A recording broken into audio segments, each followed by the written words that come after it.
There was a report that just came out that was very concerning. It was the CDC report, a lot of loneliness, a lot of despair. What's tricky about that report is those data were collected in the fall of 2021, and they were asking about mood over the previous year.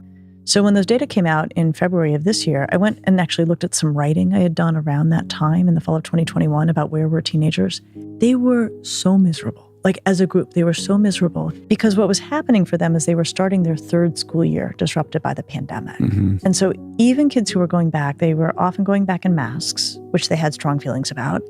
A lot of kids were really anxious about returning socially. A lot of kids were really scared about getting COVID.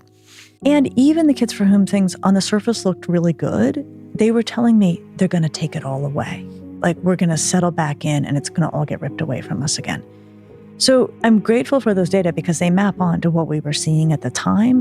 And I think the thing that's so hard is there's such a long lag between the collection of the data and the release of the data.